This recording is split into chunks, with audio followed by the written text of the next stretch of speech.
कोई हो संतुष्ट उनको कर दूं। शत्रु अगर कोई हो संतुष्ट उनको कर दूं। समता का भाव धर कर सबसे क्षमा कराऊं। समता का भाव धर कर सबसे क्षमा कराऊं। त्यागूं आहार पानी औषध विचार अवसर। त्यागूं आहार पानी औषध विचार अवसर। टूटे नियम न कोई दृढ़ता हृदय में लाऊं। टूटे नियम न कोई दृढ़ता हृदय में लाऊं। जागे नहीं कसाए नहीं वेदना सतावे। जागे नहीं कषाय नहीं वेदना सतावे। तुमसे ही लो लगी हो दुर्ज्ञान को भगाओ। तुमसे ही लौ लगी हो दुर्ज्ञान को भगाऊं। आत्म स्वरूप अथवा आराधना विचारो। आत्म स्वरूप अथवा आराधना विचारूं। अरिहंत सिद्ध साथ रटना यही लगाऊं। अरिहंत सिद्ध साधु रटना यही लगाऊं। धर्मात्मा निकट हो चर्चा धर्म सुनावे। धर्मात्मा निकट हो चर्चा धर्म सुनावे। हो सावधान रखे गाफिल न होने पाऊं। वो सावधान रखे गाफिल न होने पाऊं। जीने की हो न वांछा मरने की हो न ख्वाहिश। जीने की हो न वांछा मरने की हो न ख्वाहिश। परिवार मित्र जन से मैं मोह को हटाऊं। परिवार मित्र जन से मैं मोह को हटाऊं।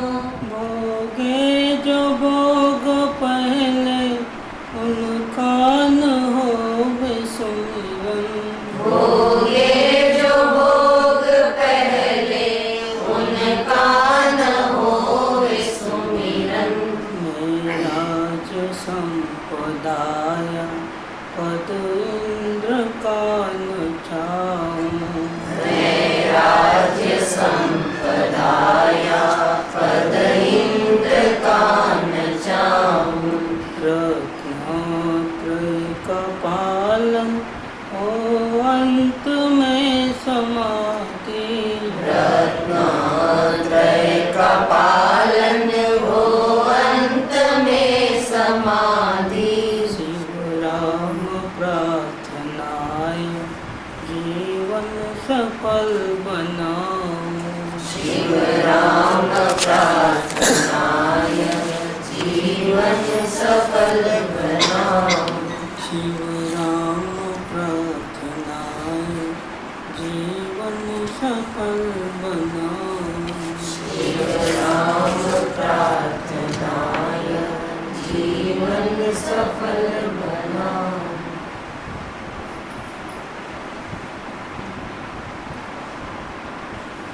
नमो अनंतां नमो सिद्धां नमो आयर्यां नमो वज्रायां नमो लोये सर्वसां नमो समय साराय स्वानुभूत्या चकास्ते चित् स्वभावाय भावाय सर्वभावान्तरच्छिदो मंगलम भगवान वीरो मंगलम गौतमो बन्धु मंगलम कुंद कुंडार्यो जैन धर्मोस्तु मंगलम सर्वमंगल मांगल्यम सर्वकल्याण कारकम प्रधानम सर्वधर्माणां जैनम जयतु शासनम ओंकार बिंदु संयुक्तम नित्यं ध्यायन्ति योगिनः कामदं मोक्षदं चैव ओंकाराय नमो नमः।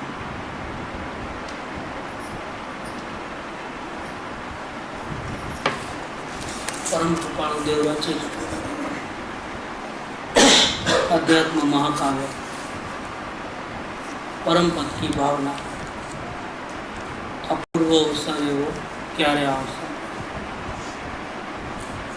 तब तक 11 लेक्चर हुए, आज 12वां लेक्चर है और कड़ी नंबर है 6।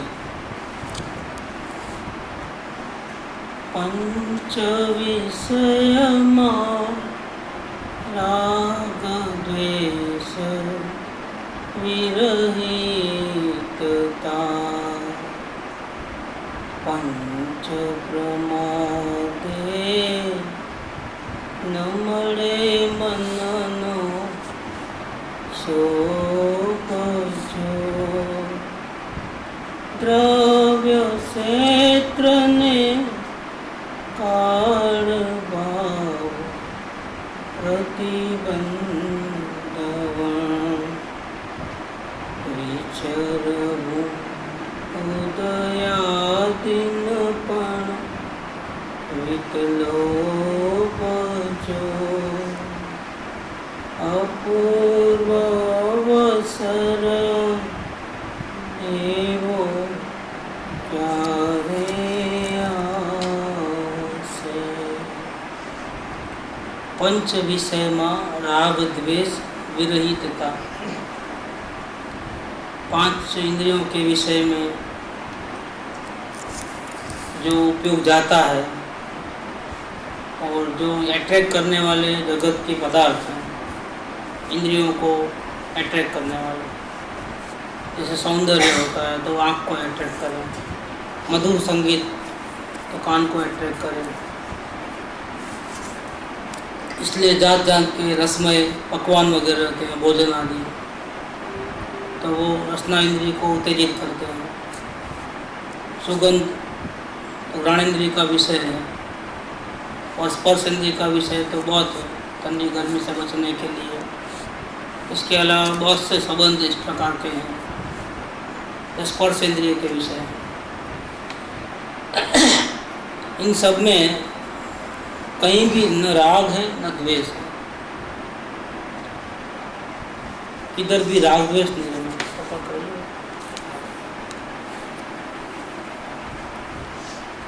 और अगर उपयोग चले जाए, वहाँ अंदर स्थिर नहीं रह पाए आत्मा में, और वापिस छठे गुणस्थान में आवे तब इन 5 इंद्रियों का उपयोग हो।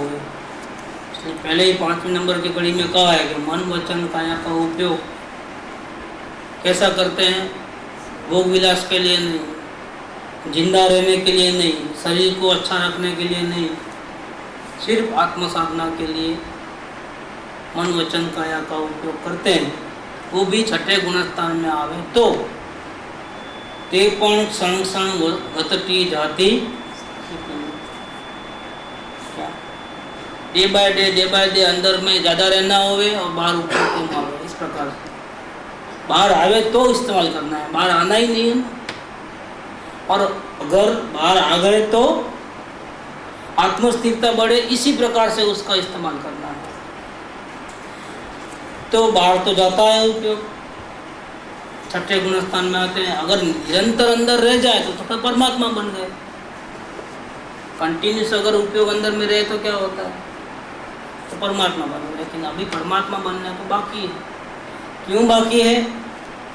कि भूतकाल में, अनंत काल में जितने भी हिसाब किताब करके आए हैं, लेने का देने का, ये सब चुकता करके ही जाना है। तब तक आप परमात्मा भी नहीं बन सकते। ज्ञानी तो बन सकते हो, ज्ञाता दृष्टा रह सकते हो, साक्षी भाव में रह सकते हो, कर्मों की निद्रा कर सकते हो, कोई आपकी शांति को रोक नहीं सकता है, लेकिन परमात्मा तो नहीं बन सकते। पूरा हिसाब चुकता करो, दुनिया वालों के साथ जो भी हिसाब किताब है सब चुकता करना है।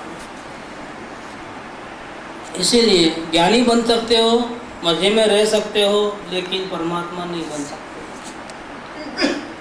इस प्रकार से जब परमात्मा नहीं बन सकते तो नेचुरली हमारा उपयोग निरंतर अंदर में नहीं रहता है। ये साधना जो चल रही है, जिसकी बात चल रही है, वो नेक्स्ट टू परमात्मा है।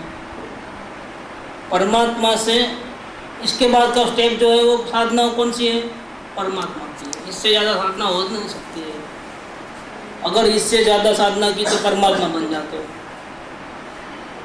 फिर उपयोग बाहर जाता ही नहीं, अंदर में अपने परमात्मा के साथ ही रहता है और हर पल में अनंत आनंद का अनुभव होता है। उसकी तो महिमा ही कोई अलग है। लेकिन ये तो साधना की बात चलती है और साधक जीव जब साधना की बात आती है तो इससे ऊंची साधना की अपेक्षा नहीं रख सकता। इस इज टॉपेस्ट लेवल है। तो क्या कहते हैं कि अगर उपयोग बाहर आ गया और 5 इंद्रियों में आँख कान नाक का उपयोग करना पड़ा अपनी अंतर स्थिरता बढ़ाने के लिए, तो ये भी प्रमाद है उनके लिए। इतना भी अभी इंद्रियों का सहारा लेना पड़ता है, इतना ये जो सहारा लेना पड़ता है ना, वो प्रमाद है। लेकिन ऐसा प्रमाद क्यों हुआ करके मन में एक शोभित नहीं होते हैं। जानते हैं अपनी अवस्था को, शोभित मन दुखी होना, अकुल व्याकुल होना, ऐसी गलती हुई क्यों, उपयोग बाहर गया क्यों, ऐसा अर्थ नहीं होता है। बेंसी का मतलब 3 या 4 नंबर का बोर्ड है, बहुत इम्पोर्टेंट है। मन में एक शोभ नहीं है, उपयोग बाहर गया है, गलती हुई है, बराबर है। अपना अंतर का आनंद खोया है, वो भी बात ठीक है। बाहर आना नहीं था, भावना अंदर में रहने की थी, वो सफल नहीं हुआ, वो भी बात ठीक है। लेकिन मन में एक शोभता नहीं है। अगर मन में एक शोभ होवे, ऐसा गलती हुई क्यों करके ऐसा, तो वो हठवाद हो गया, जबरदस्ती हो गई। साधना में जबरदस्ती नहीं चलती है। ये ना 11 नंबर का मूल। मुमुक्षुओं ने अनेक ज्ञानियों ने बहुत अच्छा बोले, अपवाद मार्गनो के उत्सर्ग मार्गनो आग्रह न हो। साधना करना है, इसमें ऐसा करना है और ऐसा नहीं करना है, ऐसा कोई बात नहीं चलेगी। क्या चाहे वो मुमुक्षु हो चाहे ज्ञानी हो, अपवाद मार्गनो और उत्सर्ग मार्गनो आग्रह न हो। उत्सर्ग मार्ग माने क्या? स्टेप बाय स्टेप ही चलना है। अपवाद मार्ग माने क्या? जंप मारना। क्या और रेयर केसेस में बनता है जंपिंग। मोस्टली जितने भी ज्ञानी होते हैं वो स्टेप बाय स्टेप जाते हैं, उसको बोलते हैं उत्सर्ग मार्ग। लेकिन कोई विशेष ज्ञानी होते हैं, उनको इतने सारे स्टेप की जरूरत नहीं पड़ती। जैसे कृपादेव स्कूल लाइफ में भी टॉप लेवल था।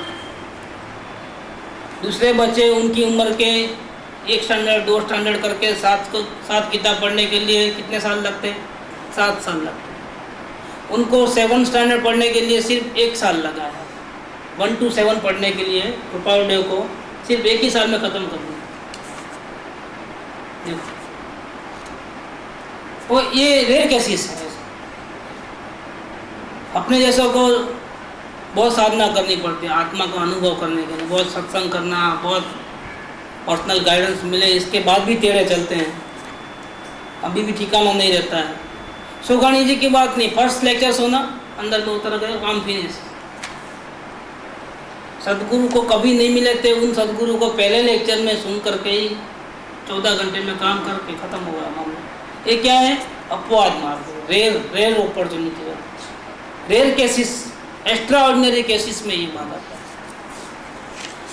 अभी मुमुक्षुओं को और ज्ञानियों को अपवाद मार्ग का या उत्सर्ग मार्ग का आग्रह नहीं होता है, तो फिर क्या होता है कि साधना कैसे करेंगे? પણ જેનાથી પોતાના પરિણામમાં આગળ વધાય તે માર્ગને ગ્રહણ કરે। डिपेंड्स अपनी अपनी योग्यता, अपनी अपनी ताकत, अपनी अपनी हैसियत, अपनी अपनी पात्रता। दूसरे लोगों ने 15 दिन में काम किया इसलिए मेरे को भी हो जाना चाहिए, हट नहीं चलता है। इस मार्ग में हट नहीं चलता है। पीछे आने वाले आगे निकल जाएगा, हो सकता है। अब वो देख करके मैं क्यों इतना नहीं, वो ऐसा नहीं होता है। ऐसा दुखी होना नहीं, दुखी होने से तो अपना ही नुकसान है। पण जो एकांत उत्सर्ग के एकांत अपवाद में हट करे तो तेने वस्तुना यथार्थ स्वरूपनी ज खबर नहीं। अपनी अवस्था की जो योग्यता है उसको वो समझ नहीं पाया है।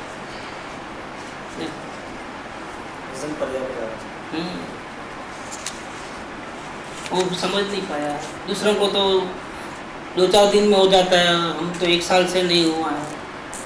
तो आपकी जैसी योग्यता है आपकी है, उनकी है उनकी है। नहीं उनके जैसा क्यों नहीं, 1 दिन में क्यों नहीं हमारे को भी? भैया वो हट नहीं करना। आपका आप में कोई गलतियां हैं, वो गलतियां ढूंढो, अवलोकन से सुधरो अपने आप। दूसरे आगे बढ़ जाएंगे तो मेरे को अच्छा नहीं लगता है, मुझे ईर्ष्या भाव हो जाता है, वो हो जाता है, जलन सी हो जाती है, या कुछ भी, या उनके लिए वो गिर जावे मैं ही आगे रहूं, ऐसा ये सब गलत बात है। ये अपनी साधना में खुद रुकावट डालने वाला है। तो क्या कहते हैं कि एकांत उत्सर्ग या एकांत अपवाद में हट करे तो तेने वस्तुना यथार्थ स्वरूपनी ज खबर नहीं। ये मार्ग तो ऐसा है कि गुरु अभी यहीं बैठे हैं और शिष्य जल्दी जल्दी साधना कर करके केवल ज्ञान प्राप्त करके सिद्धालय में पहुंच जाए। ज्ञान तो गुरु से मिला है, आत्मा शब्द भी गुरु ने सिखाया है, लेकिन गुरु समझाने में रुक गए और वे जो समझे उसमें जल्दी जल्दी अपने परमात्मा में लीनता करके फटाफट साधना करके वो आगे निकल जाए।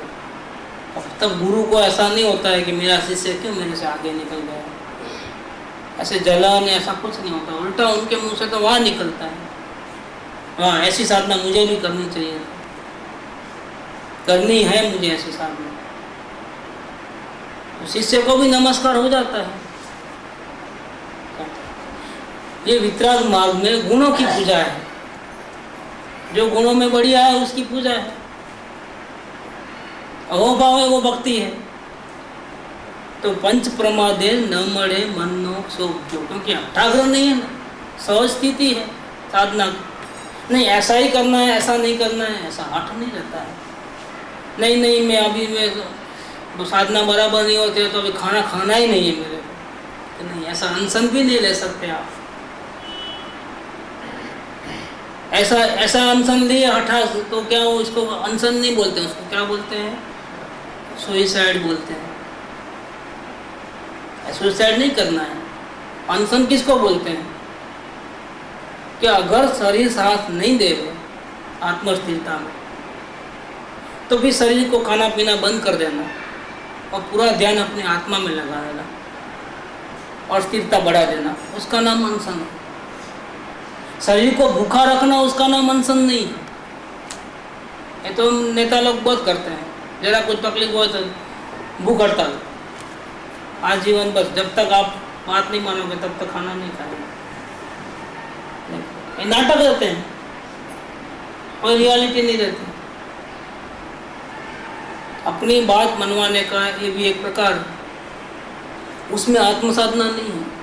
ऐसा करते करते अगर मर भी जाए तो सोई कोई मुक्ति नहीं मिलने वाली है, क्योंकि ये अनशन है ही नहीं। ये तो अपनी डिमांड पूरी करने का एक हथियार था। आत्मसाधना बढ़े, स्थिरता बढ़े और शरीर इतना अभी कमज़ोर हो गया है कि साधना नहीं दे सकता है, साधना में हेल्पफुल नहीं है, तो फिर उसका खाना पीना बंद करना, उसका नाम अनशन है। इसी प्रकार से सभी साधना इस प्रकार से करनी, हट से कि नहीं अभी मेरे को तो अभी साधना यहाँ बराबर होती नहीं है, चलो मर जाना अच्छा है, जिंदा रह के क्या करो, तो ऐसा मरने का नहीं है। इसीलिए जीने की न हो वांछा, मरने की न हो, साधना के बिना जिंदा भी नहीं रहना है तो मरना भी नहीं है। साधना बिना जाओगे तो क्या करोगे, जहाँ भी जाओगे तो क्या होगा। साधना पूरी करने के लिए जिंदा भी रहना है, मरना नहीं है। वर्तमान में साधना बराबर नहीं चलती है तो जिंदा रहने का इच्छा भी नहीं होती है, लेकिन साधना कंप्लीट किए बिना जाना नहीं है तो मरने की इच्छा भी नहीं है। जीने की न हो वांछा, मरने की न हो, इस बैलेंसिंग होना चाहिए, न जीने का इच्छा न मरने की इच्छा, बैलेंसिंग। हम लोग क्या करते हैं, चॉइस करते हैं, जीना मरना, या तो मर जाओ या तो जी लो। हमारे पास दूसरा नहीं, उठना या बैठना, सोना या जागना नहीं, इसका बीच वाला स्थिति भी होता है क्या, और बीच वाली स्थिति में आना है, न अच्छा न बुरा, अपना इसमें आने वाला है। अच्छे के साथ अच्छा व्यवहार और व्यापार, बुरे के साथ भी अच्छा व्यवहार वो सुसंस्कार, न अच्छा न बुरा, वो है मोक्ष का द्वार। ये मोक्ष के द्वार की हमको नहीं मालूम है, हम दो ही जानते हैं, या अच्छा करना या बुरा करना, लेकिन अच्छा भी नहीं करना बुरा भी नहीं करना, बीच वाला एक रास्ता है जो ज्ञाता दृष्टा भाव वाला है, जो वितराग दशा वाला है, जो न्यूट्रल है, जिसमें न जीना है न मरना है। ऐसा रास्ता हमको नहीं मालूम, अगर मालूम पड़ जाए तो फिर वो मोक्ष का द्वार है, फिर आप फंसोगे नहीं किधर, न कोई आपका मित्र होगा न कोई आपका शत्रु होगा, आप कहीं फंसोगे ही नहीं। तो पंच प्रमादे न मरे मननो सुख, जो छठे गुणस्थान में आ गए तो क्यों आए, गलती तो हुई है क्योंकि भावना के विपरीत कार्य हुआ है। भावना तो ऐसी थी कि निरंतर उपयोग अंदर में रहे, लेकिन गलती हुई है, अपने में इतना बल नहीं है, अभी बल नहीं है। एक बात, दूसरा ये बल कहाँ से कैसे उत्पन्न होना कि हमें अपनी आत्मा से उतना प्रेम नहीं है जितना परमात्मा को अपने आत्मा से प्रेम है। कंपैरिजन, मुनियाज ऐसा सोचते हैं, मुनियाज का थिंकिंग ऐसा है, भले ना दिन में हजारों बार निर्विकल्प अनुभव करते हैं, अभिमान नहीं है। क्यों नहीं है, कहाँ केवल ज्ञान और कहाँ हम। जिनेंद्र भगवान की महिमा है, देखो कितना है। मैं भी उनके जैसा आत्मा हूँ, लेकिन वो मौज करते हैं और मैं दुखी हूँ। दुखी क्यों, कि इनके जैसे साधना मैं नहीं कर सकता, भगवान के जैसे। भगवान का तो उपयोग बाहर जाता ही नहीं है और मेरा तो बाहर जाता। मेरे में प्रेम की कमी है, मेरे में उतना बल नहीं है। मैं प्रेम ही नहीं करूँगा तो बल कहाँ से मिलेगा। अब एक ही उपाय है, ज़्यादा से ज़्यादा प्रेम करना अपने आत्मा से। अगर नहीं होवे तो क्या करना, तो फिर जिसको ऐसा संपूर्ण ज्ञान हो गया है, ऐसे परमात्मा की भक्ति में लीन हो जाना है। दो ही उपाय है और कोई उपाय नहीं है। और जब इस प्रकार से परमात्मा की भक्ति में उपयोग लीन होता है तो क्या मुक्ति होती है, तो नहीं, मुक्ति नहीं होती है। मुक्ति तो अपने परमात्मा में लीन होंगे तो ही होने वाले हैं, लेकिन कम से कम गिरने से बच जाते हैं, स्टैंड बाय रहते हैं। है तो गलती, लेकिन मन में शोभता नहीं है, क्योंकि सॉरी सॉरी कहने का कोई मतलब नहीं। दिन में हजारों बार अंदर जाते हैं, हजारों बार बाहर आते हैं, और जितनी बार बाहर आए उतनी बार अगर सॉरी करने जाए तो अंदर का रेशियो कम हो जाएगा, क्योंकि सॉरी करने में भी टाइम जाएगा ना। फिर 3 पार्ट बनेंगे, नहीं तो फिर 2 ही पार्ट होते हैं, अंदर या बाहर। और फिर बाद में क्या होगा,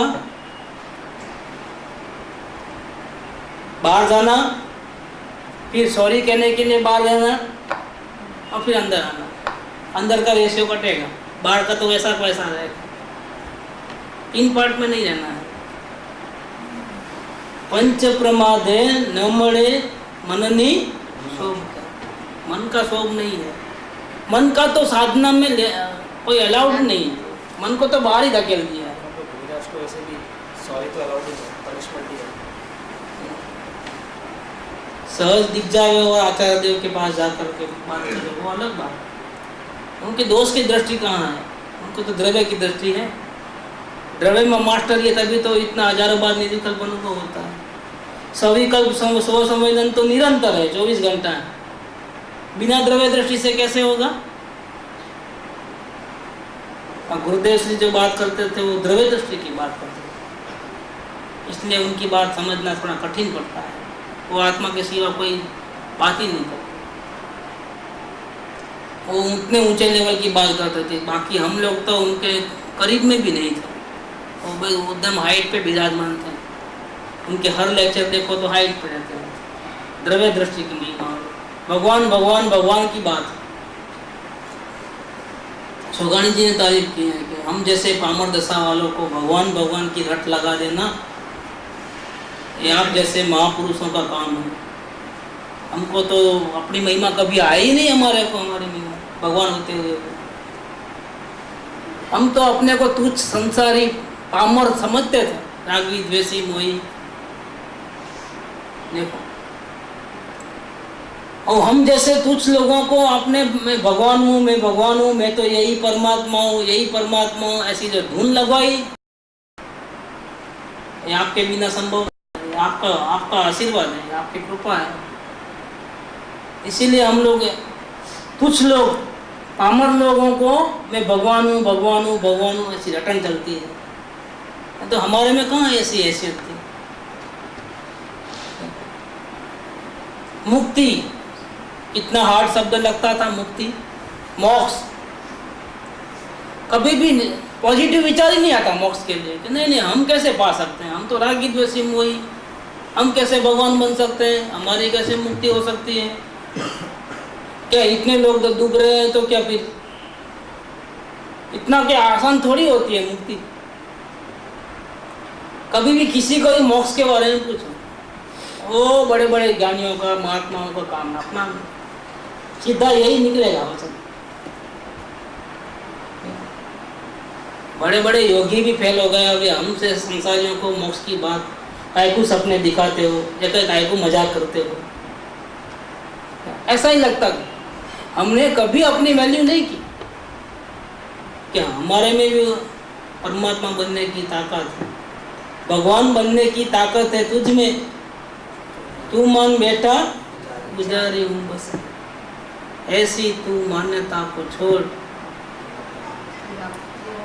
क्या है?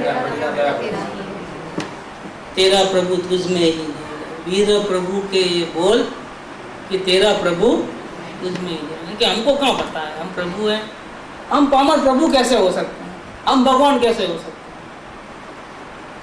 छपरे पे मत चढ़ाओ, या मजाक मत करो हमारे साथ। पहले ही दुखी हैं क्या ऐसा करके वो कोई मानने में नहीं आया। माने तो भगवान बन जाएगा। अगर ज्ञानी की ये बात माने, कौन सी बात कि मैं स्वयं भगवान हूँ, तो फिर वो भगवान बन ही जाएगा गारंटी से। ऐसा बनता था। वो जंगल में गए थे गुरुपाल देव शाम के टाइम में, तो गौवा चराने वाला था ना, इसको हम लोग तो गुजराती में भरवाड़ कहते हैं, आप लोग क्या कहते हैं हिंदी में?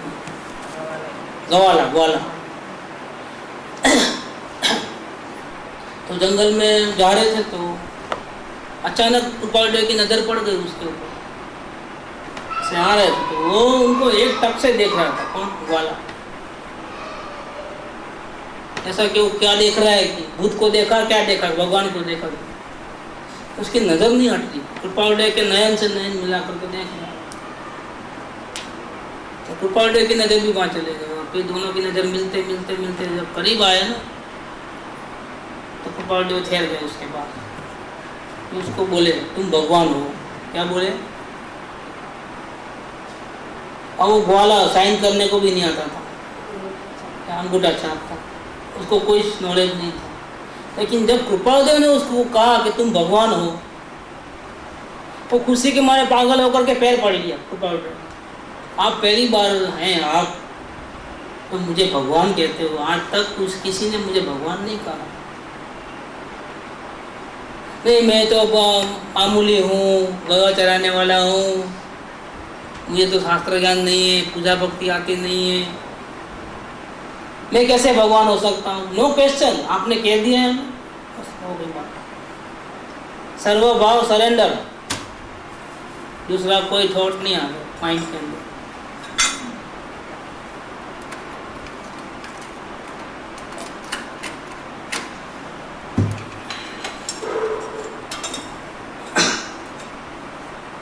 इस प्रकार से अगर हम भगवान हैं ऐसा मान लें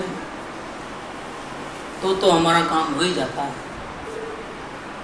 तो सौगाणी जी को इतनी महिमा आई गुरुदेव के प्रति कि हम जैसे पामर लोगों को भगवान भगवान की रट लगाना, हे प्रभु आप जैसे महान पुरुषों का ही कार्य है। तो हमारे को सपना भी नहीं आया कभी कि हम भगवान हो सकते हैं। कभी सपना आया कि हम भगवान हो सकते हैं या हमको ही मोक्ष हो सकता है हमारा? इतनी लाइफ में कभी ये ड्रीम भी नहीं आया, विचार भी नहीं आया।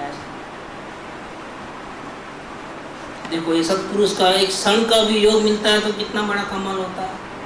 तो कृपादेव ने सबसे पहले लेटर जो लिखा ना सौभाग्य भाई को, वेदांत के थे ना सौभाग्य भाई, तो उन्होंने महात्मा शंकराचार्य का एक वचन लिख दिया संस्कृत में। सबसे पहले लेटर सौभाग्य भाई को गया हो, तो संस्कृत में वो श्लोक लिखा, फिर उसका अर्थ लिखा। सत्पुरुष का एक क्षण का भी समागम भवसागर तीरने के लिए नौका समान है। ये महात्मा शंकराचार्य जी का वचन है, ऐसा करके लिख दिया। भगवान महावीर स्वामी का वचन नहीं लिखा, ये पक्षपात हो जाता है। आप तो जैन लोगों की बात करते हैं। अरे भैया, हम जैन की नहीं, हम आप वेदांती हो ना, वेदांती ही बात करना जानते हैं। हाँ ठीक है, राजी आप। वेदांत है कि जैन है, उसका मूल इंपॉर्टेंस नहीं है, सत्य है कि नहीं ये बात। वचन कौन क्या है, चाहे जैन के हो, चाहे वेदांत के हो, चाहे मुस्लिम को, क्या फर्क पड़ता है? हमको लेना देना किससे? क्या मुसलमान को माल बेचा और नोट देगा तो नोट नहीं लोगे क्योंकि वो मुसलमान की नोट है? क्या या मेरी नोट है तो नहीं लोगे ना? एकदम कड़क ही होना बैंक नोट ना, धंधा नहीं कर सकोगे। या आप दुकान छोड़ दो, दुकानदार इतने सारे बांधे हैं, तू नहीं तो तेरा भाई दूसरा बाजू में बहुत दुकान है, भूखे मर जाओगे। इन संसार में हर जगह कहीं भी हो, जात पात नहीं देखता है, कौन से धर्म के वो नहीं देखता है। व्यापार धंधा करना है, आत्मकल्याण करना है तो सबसे पहले प्रॉब्लम भाई तुम कौन से धर्म के हो? वेदांत के, जैन नहीं होना। जैन के हो, थानकवासी हो कि दिगंबर हो कि श्वेतांबर हो, धर्म करने निकले हो कि सबका मुंडी पूछने गए हो? धर्म करने की रीत है। धर्म करना माने क्या? मुझे आत्म शांति मिले ऐसा मुझे कार्य करना है। आप कैसे भी हो, मुझे लेना देना नहीं। आपकी बात में अगर दम है, सच्चाई है, और अगर इसको फॉलो करने से मेरी आत्मा को शांति मिलती है, मुझे पसंद है। इसका नाम धर्म करना है। जात पात कहाँ से आया? जाति वेश का भेद कहाँ से आया? ये आत्मसिद्धि में क्लियर कर दिया है। जाति वेश का मत मतांतर का कोई स्थान नहीं है यहाँ पर। आत्मधर्म करना है तो आत्मकल्याण के मार्ग में कोई स्थान नहीं है, चाहे जैन हो चाहे वेदांत हो। सौभाग्य भाई को लिखा कि क्षण भर का भी सत्पुरुष का समागम भवसागर तीरने के लिए नौका समान है। शंकराचार्य जी का वाक्य लिखा। यहाँ मुनिराज की बात चलती है तो उपयोग बाढ़ जाता है छठे गुणस्थान में। कभी शास्त्र लिखते हैं, कभी किसी को अध्यात्म शास्त्र की स्टडी होती है, कभी भगवान की भक्ति में लीन होते हैं, उपयोग बाढ़ जाता है। गलती है, अपने परमात्मा को हाथ छोड़ा है, छोड़ा नहीं है, असल में छूट गया है, रह नहीं पाए साथ में कांटेक्ट में। ऐसी गलती मालूम तो पड़ती है, लेकिन मन में एक शोभ नहीं है। मन खुश हो तो भी गलत, मन में आकुल व्याकुलता हो तो भी गलत। दोनों में हमने मन का सहारा लिया। और मन का सहारा लेना साधना के अंदर अच्छा नहीं है। जितना भी आगे बढ़ना है हमको सिर्फ ज्ञान के सहारे से ही आगे बढ़ना है। मन का कोई रोल नहीं है साधना में, फ्रॉम वेरी बिगिनिंग रोल नहीं है। चिंतन मनन करना चाहिए कि नहीं, इस मार्ग में चिंतन मनन नहीं करना है। स्मरण याद तो रखना पड़ेगा ना, भूल जाते हैं, क्या बोले क्या मालूम, याद नहीं रहेगा तो यहीं भूल जाएंगे, फिर आगे कैसे बढ़ेंगे, तो भूल जाओ, लेकिन मन का सहारा मत लें। गुरु की बातें याद नहीं रहे तो कोई बात नहीं, लेकिन मन का सहारा तो नहीं लो, क्योंकि मन के सहारा लोगे तो पूरी बातें याद रह जाएगी ना, तो भी तुम्हारा काम होने वाला नहीं है। मन इतना खतरनाक है क्या, और उसका काम है स्टोरेज करना, लेकिन कभी यूटिलाइज नहीं करना। मन का काम क्या करना है, बुद्धि क्या काम करती है, आने दो भैया, आने दो, आने दो, पंडित बन जाओ, लेकिन हराम बराबर जो हमने इसका यूटिलाइज किया हो। डायरी लिखते जाओ, लेकिन बाद में पढ़ना नहीं। एक बार से वही लेटेस्ट पढ़ लेते हैं, क्या लिख मार का है, अच्छा हो गई बात। डायरी किधर, हम किधर, 3-4 महीने से लिख रहे हैं, पहले दिन क्या लिखा था, अभी वो पढ़ने का टाइम कहाँ है, रोज नया नया निकलना है। इतना पढ़े तो अभी रोज का चाहता है 5-5 घंटे चले जा रहे हैं बेकार।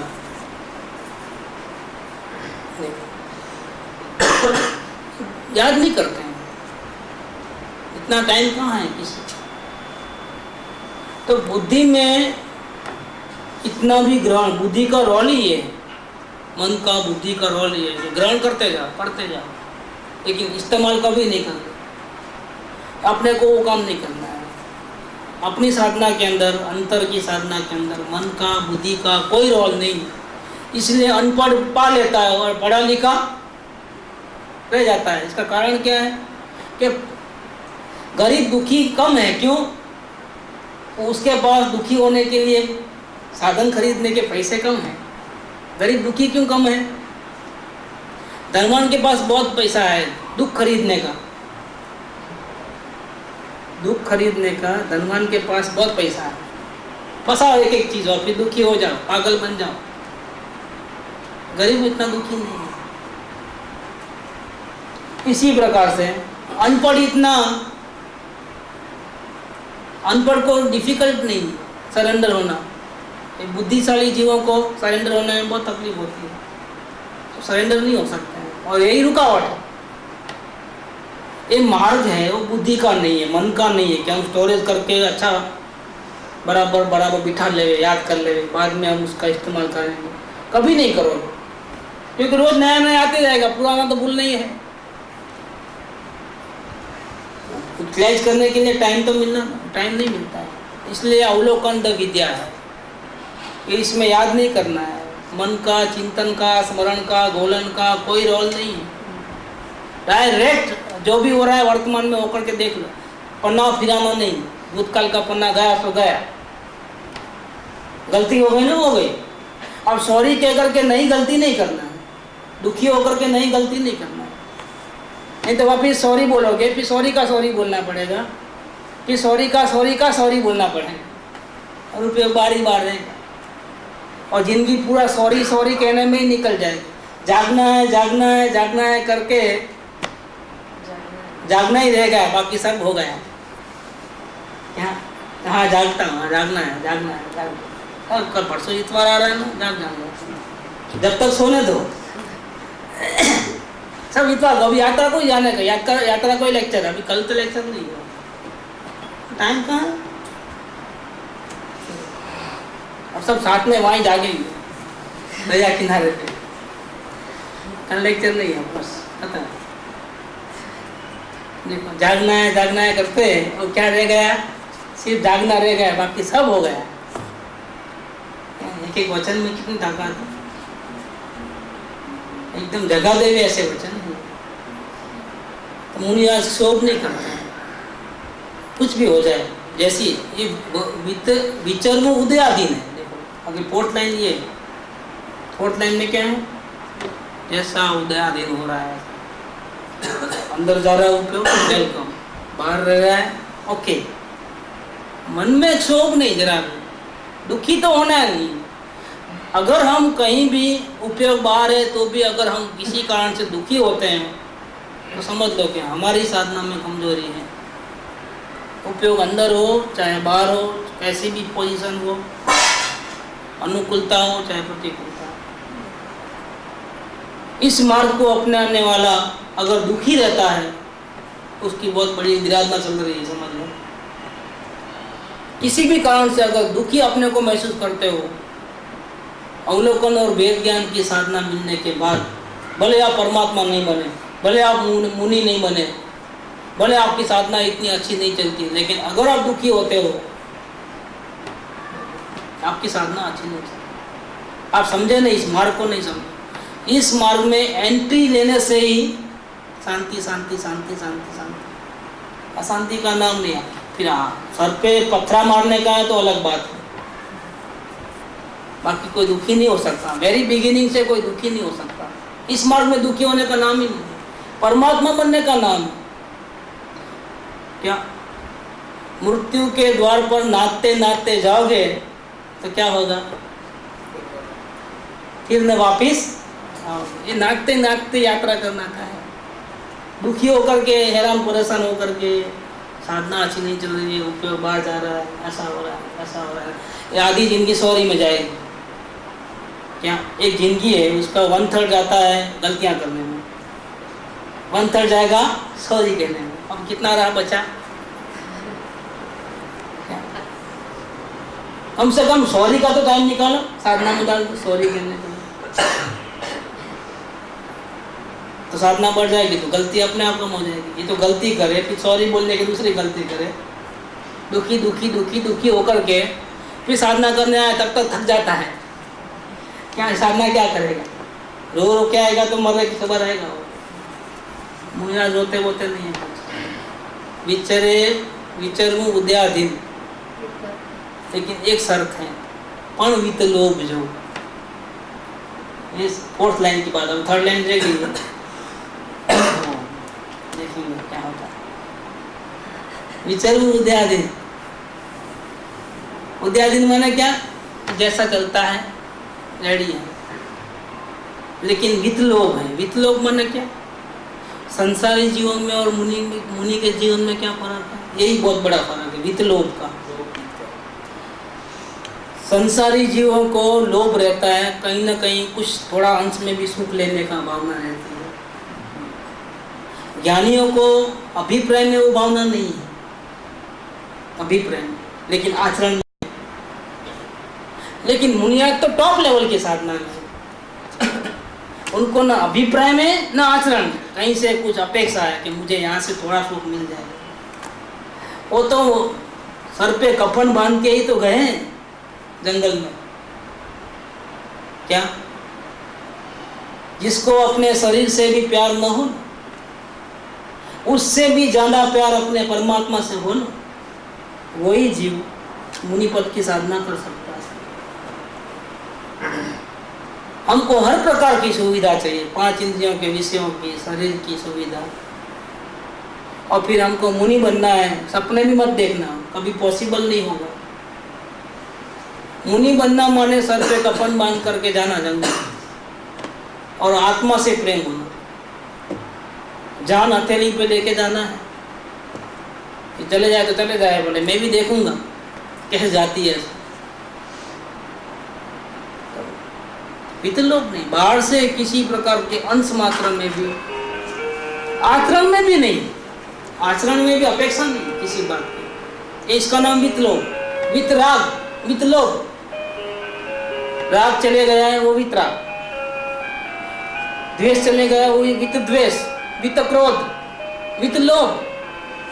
अंश मात्र भी चाहना नहीं है कि कहीं से कुछ हेल्प मिले मुझे 5 इंद्रिय और मन का भी सहारे की जरूरत नहीं, साथ में काया है उसका भी संबंध की जरूरत नहीं, जाता है तो अभी चले जाए। मुझे सिर्फ मेरी साधना में मेरे परमात्मा के साथ संबंध है, और किसी के साथ लंच मात्र भी मुझे संबंध नहीं है। देखो, अब थर्ड लाइन की बात करते हैं कि ये साधना जो है वितलोप साधना है और उद्याधीन है। उद्याधीन माने क्या? अगर कर्जा भूतकाल में बंधे हुए कर्मों का कर्जा ज़्यादा चुक गया है तो परमात्मा बनने की घड़ी आ गई नजीक, तो साधना ऑटोमेटिकली अंदर की ज़्यादा बढ़ जाएगी, बाहर की कम हो जाएगी। देखिए, ये तो ऑटोमेटिक संबंध है, क्योंकि कर्जा नहीं रहा किससे लड़ोगे? कोई लड़ने को ही नहीं आता है, किससे लड़ोगे? तो क्या होगा? हाँ बोलिए। अगर बिना इच्छा के भी कोई अपने को हेल्प करे तो भी लोभ है, चुकाना पड़ेगा। हमारे अभिप्राय में नहीं रहना, हमारे अभिप्राय में लेने की आशा नहीं रहना, बस। बाकी तो सब पुण्य का थाट है। मुनिराज को कितनी प्रकार की रुद्धियाँ होती है। मैं कभी अभी भरते वैभव पढ़ा था तो मुझे ऐसा ख्याल आया, भरत महाराजा के जो महल में जो मुनिराज आते हैं वो आकाश से उतरते हैं। क्या? देखो, तो मुनिराज को ऐसी रुद्धियाँ होती है आकाश में गमन करने के लिए, सभी को नहीं, किन्हीं किन्हीं रुधिधारी मुनिराज बोलते हैं इसको। क्यों ऐसी मिल गई उनको रुद्धि से? इनको क्या फायदा? मुनिराज को क्या फायदा? बहुत बड़ा फायदा हो गया। ये रुद्धि जो मिली है आकाश में उड़ने की, इसमें साधना को हेल्प मिलता है, आत्मस्थिरता को हेल्प मिलता है। कैसे? कैसे कि अगर वो जंगल में से नगर में आने के लिए आवे तो 3 घंटा पैदल चले तो पहुंचे, फिर शरीर को थकान भी लगे और फिर शरीर साथ नहीं रहता है तो उसको डालना तो पड़ेगा ही आत्मस्थिरता बढ़ाने के लिए, तो आना भी पड़ेगा, तो कितना टाइम वेस्ट हो गया। और ये तो विमान में आए, जैसा कि आए भोजन लिए चले गए, तो रोज भोजन लेने की भी जरूरत नहीं पड़ती क्योंकि शरीर को इतना कष्ट ही नहीं है, शरीर थकता नहीं है तो रोज आने की जरूरत नहीं है। और फिर जो काम 4-5 घंटों में होने का था वो कितने मिनटों में हो गया। तो ये जो रिद्धियाँ हैं जो मुनिराज को मिली है सो वो किस में काम आती है? अपनी साधना में ही काम आती है। कभी कभी ऐसी रिद्धियाँ भी होती है कि जहाँ जाते हैं वहाँ आजू बाजू का कुछ वातावरण इतना पीसफुल हो जाता है, इतने पीसफुल होती है कि जंगल के जो जानवर होते हैं, हिंसक जानवर, वो भी एक दूसरे की हिंसा नहीं करते हैं, उनके दिल में से वो भाव ही चले जाता है। और सबको इतना अच्छा वातावरण होता है कि सबको सब कुछ अपने खाने पीने का, भोजन का प्रबंध आसानी से हो जाता है, तो एक दूसरे को मार करके खाने की जरूरत नहीं पड़ती है। फल फूल खेतीबाड़ी उनके उनके उनके प्रताप से, जहाँ जहाँ उनके चरण पड़े ना, वहाँ उनके पुण्य के उदय से वहाँ के आजू बाजू की धरती ऐसी हो जाती है, दुर्गंध चले आती है, सुगंध सुगंध सुगंध फैल जाती है। ये सब क्यों होता है? जहाँ धर्म का नाम निशान नहीं है, मंदिर नहीं है, एक भी, कुछ भी नहीं है। अभी गुरुदेव थे तो कितना, गुजरात में एक भी मंदिर नहीं था दिगंबरों का, सिमंदर भगवान की एक भी मूर्ति नहीं थी। गुरुदेव के प्रताप से 37 मंदिर बने गांव गांव में।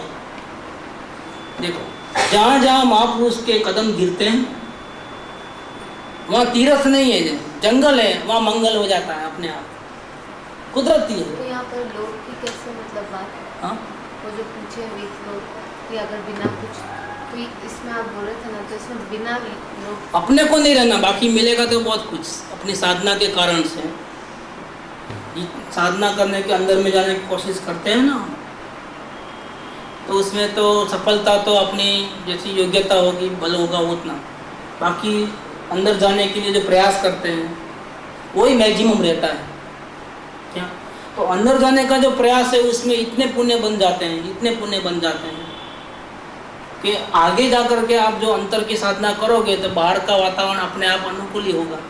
अभी तो यात्रा जाना है तो पैसे नहीं है, या घर में कोई मना करता है, या 1000 लफड़े रहते हैं, और बाद में क्या होता है कि धर्मों के स्थान में आप कहीं भी जाओ तो आपके लिए आगे से ही पूरा ऐसा इतना प्रिपरेशन रहता है रेडीमेड, तो आपको सोचना ही नहीं पड़े कि जाना कि नहीं जाना, उसका थॉट ही नहीं, कोई प्रॉब्लम ही नहीं किसी प्रकार। अभी ये हमारा हीन पुण्य है। अब अंदर की कोशिश बढ़ाओगे तो ये कोशिश के अंदर में जो पुण्य बनता है वो आपको आगे की साधना के लिए बाहर का वातावरण अनुकूल करेगा। इतना थिंकिंग करने की ज़रूरत नहीं है, वहाँ वो सगवड़ है कि नहीं है, ये सगवड़ है कि नहीं है, बस मिलेगी कि नहीं मिलेगी, चाय पानी का बराबर मिलता है कि नहीं मिलता है, नाश्ता लेना कि नहीं लेना, ये सब हुआ तो वहाँ तो पूरा एकदम रेडीमेड व्यवस्थित हो जाता है। इतना वो ये हमारा अंदर जाने की जो कोशिश है ना, उससे ऑटोमेटिकली पुण्य बनते हैं। जो पुण्य बांधने की इच्छा नहीं है वितलोभ है, लेकिन ये तो स्वयं होने वाला है, ऑटोमेटिक बनता है, नहीं चाहते हो भी बनता है। जो आपको आगे की साधना के अंदर, जब भविष्य में आप और अंदर जाने की कोशिश करोगे तो क्या होगा? नहीं, शुरुआत में बहुत तकलीफ होती है। समझो घर का खर्चा 10,000 है और नया बिजनेस चालू करे तो क्या होता है? आते हैं 5-7 हज़ार, लेकिन खर्चा है 10,000 का। धीरे धीरे धीरे धीरे बिजनेस पुराना होता है, कस्टमर फिक्स हो जाते हैं, ऐसे करते करते बढ़ता है। तो वो भी स्टार्टिंग में लॉस होता था, अभी धीरे धीरे बढ़ता है तो क्या होता है?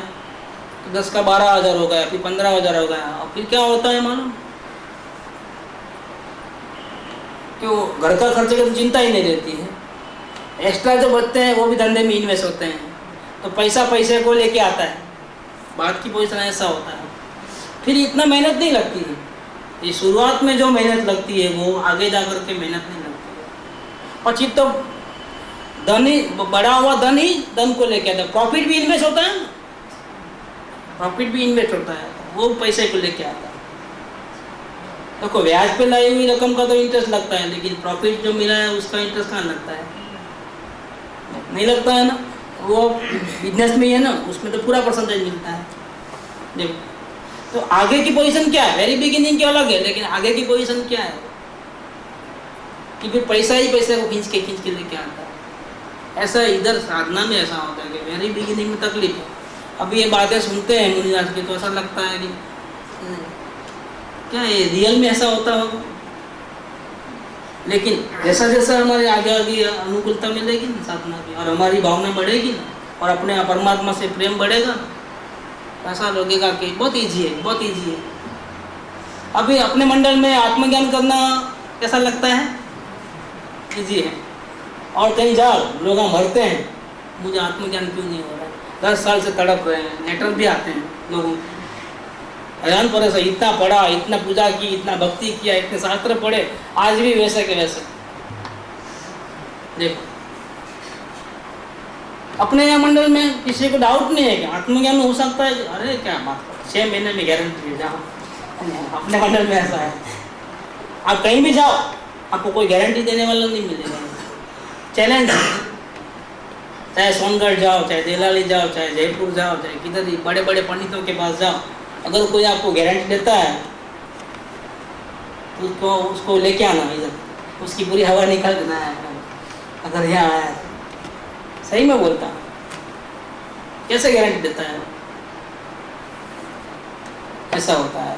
टाइम अपना पूरा होता है। ये जो थर्ड लाइन है ना, जरा इम्पोर्टेंट लाइन है, तो द्रव्य क्षेत्र कारण भाव प्रतिबंध वन, इसमें द्रव्य की बात चलेगी, क्षेत्र की बात चलेगी, काल की बात चलेगी और भावों की बात चलेगी।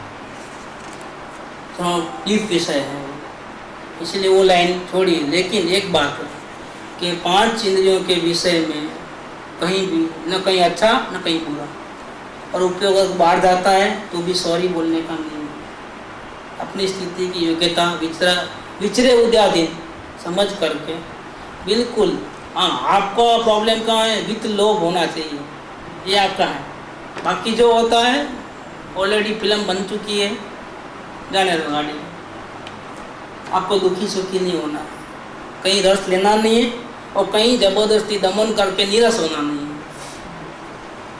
बैलेंस, न राग न द्वेष। आपके अंदर में इंटेंशन रहना कि मेरे को बाहर से सुख कभी आने वाला नहीं है, लेना भी नहीं है, मेरे परमात्मा में कोई कमी नहीं। ये साधना का केंद्र बिंदु है, वो अपना परमात्मा। वो साधना जो अंदर की चलती है उसमें द्रव्य क्षेत्र काल भाव का कोई प्रतिबंध नहीं है। ये बात अपने को करना है। अभी परसों वहीं होगी। सुख धाम अनंत सुसंत चरण